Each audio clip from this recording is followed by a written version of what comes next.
மாறி வந்து ஆட்சியை சுவைத்து விட்டு இப்ப வந்து மாற்றம்னு பேசுறது வந்து பெரிய ஏமாற்றமா இருக்கு. இல்ல இவங்க 50 வருஷமாக இவங்க ரெண்டு பேரும் தமிழ்நாட்டை குட்டிச்சவராக்கி விட்டாங்க. அது தொடர்ந்து இந்த வாதங்களை வைக்கிறார்கள்.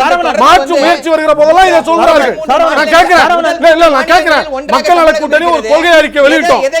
ஒரு கொள்கை அறிக்கை வெளியிட்டோம். நீங்க வெளியிட்டீங்களா? உங்களால சொல்ல முடியுதா? ஏன் சொல்ல முடியல? நான் கேட்க விரும்புறேன்.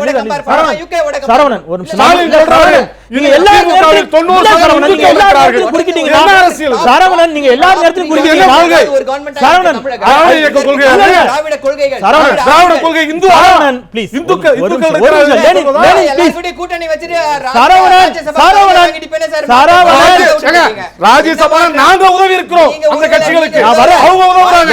இது பரஸ்பரம் விட்டு கொடுப்பது. திரு சரவணன் மைனாரிட்டி கவர்மெண்ட் எப்படி இருந்தீங்க?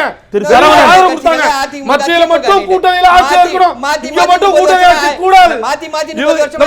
இவங்க அரிய பெரும்பான்மை பெறாத காலத்திலேயே தனித்த ஆட்சி ஆரம்பித்தார்கள். கொள்ளையடிப்பது என்பதுதான் ஊழல் எதிர்ப்பு கொள்கை. ஊழல் எதிர்ப்பு என்பது இப்ப நேத்து வந்தது. 96ல இருந்தே செல்வி ஜெயலலிதா மீது ஊழல் குற்றச்சாட்டு.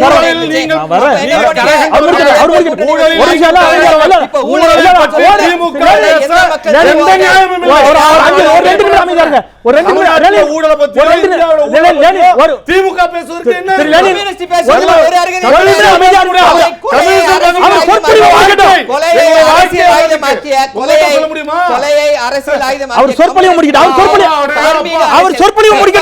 பத்திரிகையாளர் உயிரோடு வச்சிருக்கீங்க. மதுரையில் அஞ்சா நெஞ்சனுடைய தமிழ்நாட்டில் எல்லா இடத்துலயும் கேட்டு பாருங்க.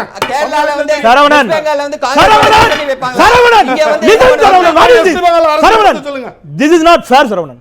Sure, I am sure. நான் ஒருத்தருக்கு பேசிட்டு இருக்கேன். நீங்க ஒரு கதா காலத்தை பண்ணா அல்லது சிறப்பு ஆட்டணும்னா நீங்க ப்ளீஸ் நீங்க அமைதியா ஆட்டுங்க. நாங்க எல்லாரும் கேட்டுட்டு இருக்கோம் அமைதியா. நான் ஆங்கரா நீங்க ஆங்கரா நான் பேசிட்டு இருக்கேன். எல்லாருக்குமான கேள்விகளை நான் வைக்கிறேன். எல்லாருக்குமான நேரத்தை கொடுக்குறேன். ஒரு அன்பயஸ்டா நான் ஒரு விஷயத்தை கொண்டு போகணும்னு நினைக்கிறேன். நீங்க எல்லாவற்றிலும் நீங்க கடந்த கால வரலாறு பேசிங்கன்னா கடந்த கால வரலாறுகளில் ஏராளமான சிக்கல்கள் இருக்கின்றன. ராஜாஜியோடு அண்ணா என் கூட்டணி வைத்தாருங்கிற கேள்வியை கேட்க முடியுமா?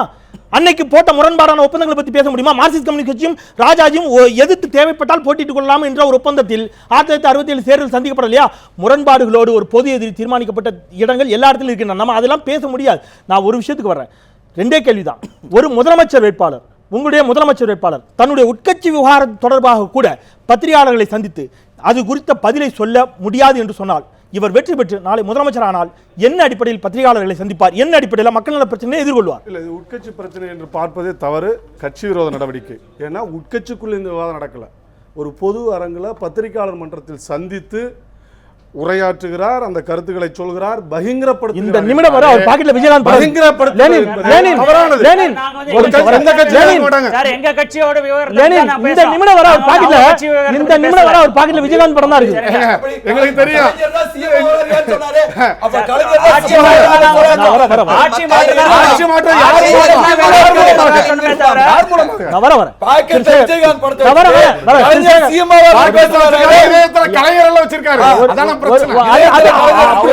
அப்படி வைத்திருந்தாலும் அது அவர்களுக்கான தனி மனித உரிமை. அதுக்குள்ள தள்ள நான் வரேன்.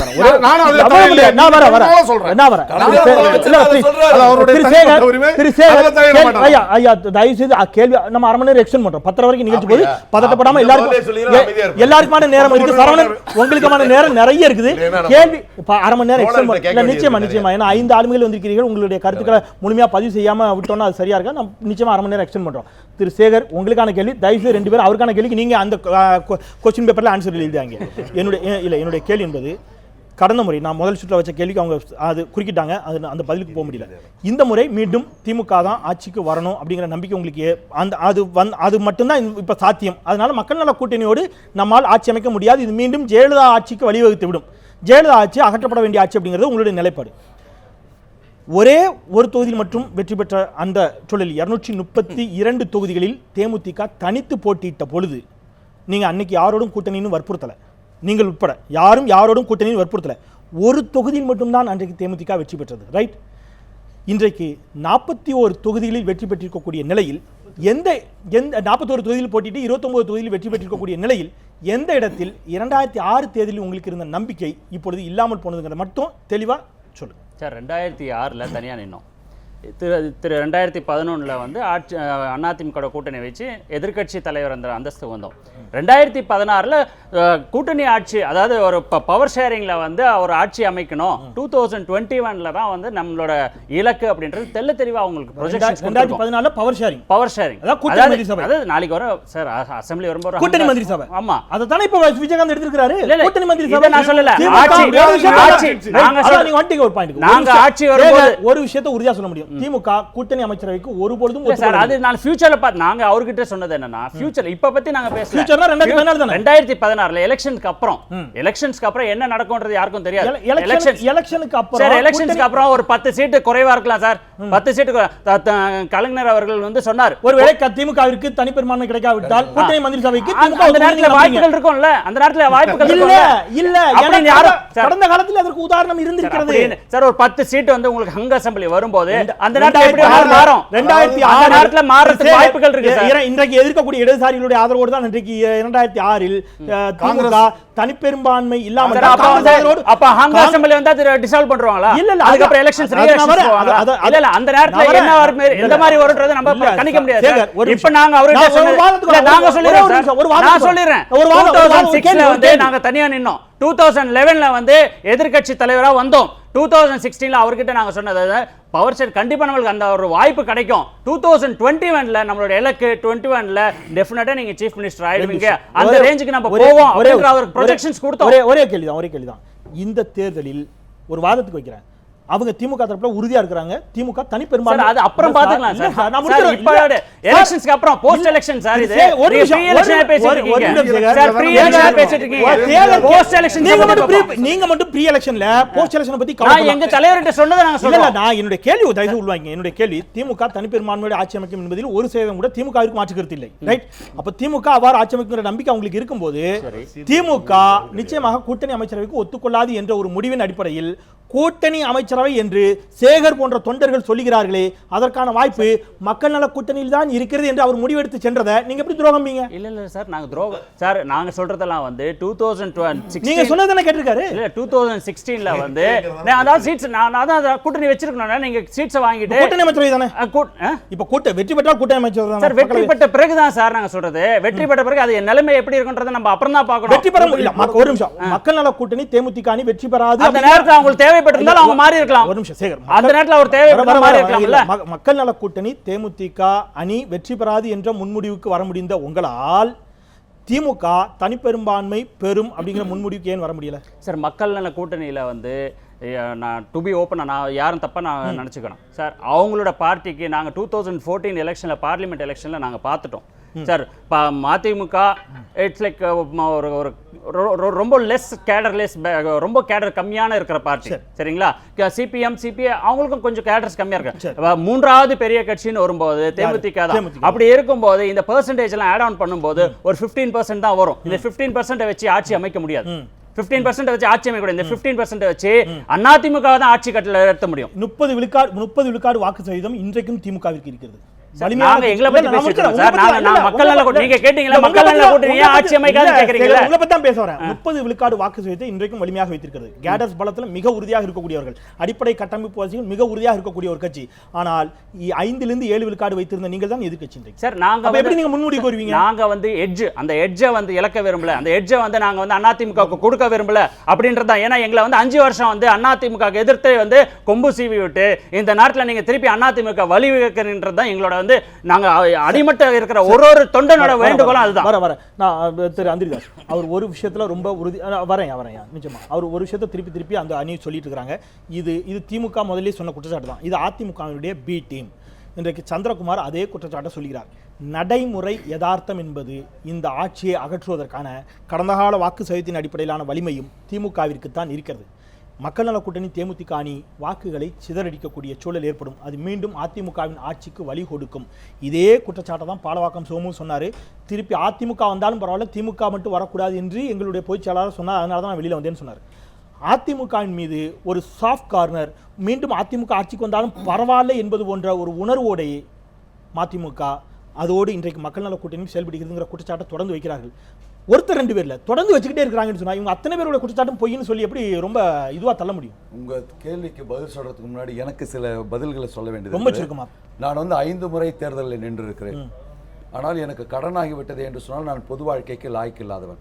அவர் சொன்னார்ல, என்னுடைய தொகுதியில் நான் வந்து சட்டமன்ற தேர்தலில் 25,000 வாக்குகளை வாங்குகிறேன், அவங்க தான் 15,000 வாக்குகளை வாங்கினார். யார் கேடர் ஸ்ட்ரெங்க்ன்றது அப்புறம் பார்த்துக்கோ. சரவணன் அவர்கள் சொல்லும் பொழுது வைகோ அவர்கள் திமுகவை உடைத்து விட்டார்னு ஒரு ஒற்றை பேரில் சொல்லிட்டார். அவருக்கு மணிக்கு நான் 40 வருஷத்துக்கு முன்னாடி திமுக உறுப்பினர், அவருடைய ப்ராக்டிக்கலும் தெரியும், தியரியும் தெரியும், எல்லாரும் நான் அருகில் இருந்து பார்த்தவன். ஆனால் இன்றைக்கு கூட தலைவர் தெளிவாக சொல்லியிருக்கார், I was expelled from the அவர் சொன்னா அது உண்மையாயிடுமா? அவர் பேசிட்டுங்க. நீங்க இல்ல தவறு. அவர் கட்சியை உடைத்தார், அறிவாலயத்தை கைப்பற்ற நீங்க சொல்றது மாத்திரம் சரியாப்பா? ஆமாம், அறிவாலயத்தை கைப்பற்ற முயற்சி செய்தார். திமுக வந்து கோர்ட்டுக்கு போய் ஸ்டே வாங்கிச்சு. எங்களுடைய கொடியும் சின்னமும் எங்களுக்கு தான் என்று உச்சநீதிமன்றம் வரை கொண்டு ஸ்டே வாங்கிச்சு. சார் இப்படி பேச அவரே பேசிட்டேன் சார், பேச முடியாது சார். சரவணன் கொஞ்சம் ஒத்துழைப்பு கொடுங்க. நீங்க அவர் பேசி முடிச்ச அப்புறம் நீங்க கோட் சூட் போட்டுருக்காரு, இங்கிலீஷ்ல சொல்றேன். கோட் சூட் போட்டுருக்காரு, இங்கிலீஷ்ல சொல்றேன். எக்ஸ்பெல்ட் புரியல சொன்னா Vaiko was sacked out of the party. இப்போ புரிஞ்சுங்க. அதுக்கு ஆதாரம் என்னால கேட்க முடியும், பொதுக்குள்ள என்ன நடந்தது என்னால சொல்ல முடியும். 2 3 சொன்னாரு, நாங்கள் வந்து 23ஆம் தேதி வந்து கூட்டணி போய் அறிவிச்சோம். அப்ப அந்த நிகழ்ச்சியுடைய தொகுப்பாளரே மரியாதைக்குரிய சந்திரகுமார் தான். அவர் சொல்லிட்ட பிறகு கேப்டன் அவர்கள் சொன்ன பிறகு தான் 28ஆம் தேதி 29ஆம் தேதி 30ஆம் தேதி நாகர்கோயில்ல, பாளையங்கோட்டையில, சாத்தூர்ல, அருப்புக்கோட்டையில, பரமக்குடியில 5 இடத்துல பேசிக்கிறார். 24ஆம் தேதி நாங்க லெட்டர் கொடுத்துட்ட பிறகு எங்க தலைவர் வந்து அந்த டேட்ஸ் கொடுத்துட்டார். 5 பொதுக்கூட்டத்துக்கு டேட்ஸ் கொடுத்துட்டார் சந்திரகுமார். இல்ல நான் ஒரே சந்திரகுமார் இல்ல நீங்க அவர் பண்றவர் நீங்களும் பண்ணாதீங்க. நான் முடிச்சிடுறேன். உங்களோட நான் வேகமா பேசுவேன், அது வேற. புதுசா வந்திருக்கீங்க, அதை நான் சொல்ல வரல. ஆக அந்த கூட்டத்தில் அவர் பேசின வேகமான பேச்சை கேட்டு அப்பா கிங்கா தான் இருக்கணும், மக்கள் நல கூட்டணி அவங்க ஆட்சி அமைக்கும், 2 கட்சிகளை ஒழித்து விடுவோம், தயவு செய்து மறுபடியும் போடுங்க. நீங்க வந்து பாயாசத்துல அதுக்கு தான் முதல் திருச்சி வெளிச்சாமி ஒன்று சொன்னாரு. 2006ல காலை வரை திமுக மாநாட்டில் கட் அவுட்லாம் வைக்கப்பட்ட நிலையில் 22 தொகுதிகள் அதிமுக எந்த அருகதையும் கிடையாது. நீங்க தயவு செய்து கொஞ்சம் குறுக்காம இருங்க சார். நீங்க இப்படி பேசிட்டு பதிவு செய்ய வேண்டும், பதிவு செய்ய வேண்டும், இன்றைக்கு பதிவு செய்ய வேண்டிய கட்டாயம். அரசியல் இவ்வளவு கேவலமான அரசியல் செய்பவர்களை மக்களிடத்தில் எக்ஸ்போஸ் செய்ய வேண்டும், எக்ஸ்போஸ் செய்ய வேண்டும், எக்ஸ்போஸ் செய்தாக வேண்டும். 1/2 மணி நேரம் எக்ஸ்டெண்ட் பண்ணிக்கிறேன்னு சொல்லிக்கிறேன் சரவணன். நீங்க குறுக்க பேசினீங்கன்னா தயவு செய்து அப்படி நடத்த முடியாது. நீங்க திமுக மதிமுக சண்டையா மட்டும் இதை கொண்டு போக முடியாது. தயவு செய்து மூத்த ஆளுமைகள் நீங்க சண்டை போடுற லெவல்ல நாங்க அவ்வளவு லோலி பீப்பிள் கிடையாது. இவ்வளவு நேரம் வைகோ தான் திட்டிட்டு இருந்தீங்க, வைகோ தான் சண்டை போட்டுருந்தீங்க, மதிமுக மட்டும் தான் சண்டை போட்டுருந்தீங்க. நான் வரேன், அதை வச்சு நான் ஒரு முடிவு வர முடியாது. ப்ளீஸ் ஓகே, நான் ஒரு சின்ன பிரேக் அப்புறம் வரேன். உங்களிடம் வைக்கப்பட்ட கேள்வி அதுதான். இல்ல அந்த கேள்வி அவர் சொன்னார், திருச்சி வெளிச்சாமி அவர்கள் சுட்டி காட்டினார், ஏன் திமுக அணியிலிருந்து நீங்கள் அதிமுக 35 இடங்களுக்காக சென்றீர்கள் அப்படின்னு. இங்கே நேற்றைய விவாதத்திலும் அதை குறிப்பிட்டு காட்டினார்கள். மதிமுக தனியாக பிரிவதற்கு முந்தைய நாள் வரை திரு கருணாநிதி அவர்களை வைகோ போர் புகழ்ந்தவரும் இல்லை, பிரிந்த பிறகு அவர் போல் இகழ்ந்தவரும் இல்லைன்னு. அதனால் இந்த புகழ்வது அல்லது அதன் பிறகு விமர்சிப்பது என்பதெல்லாம் அரசியலில் ரொம்ப சாதாரண ஒன்று. அதை மட்டுமே சந்திரகுமாருடைய அந்த வாதங்களை மட்டுமே அடிப்படையாக வைத்துக்கொண்டு நம்ம அதை பேசுவோம் எந்த அளவுக்கு சரியாக இருக்குன்னு தெரியல. நான் ஒரு சிறிய இடைவெளிக்கு பிறகு உங்களிடமிருந்தே நிச்சயமாக தொடர்றேன். உங்களுக்கான நேரத்தை அவர் சரவணன் குறுக்கிடாமல் இருப்பாருங்கிற நம்பிக்கையோடு நான் போகிறேன். ஒரு சிறிய இடைவெளிக்கு பிறகு நிச்சயமாக இது போன்ற கேள்வியோடு பயணிக்கலாம். நீங்களும் காத்திருங்கள்.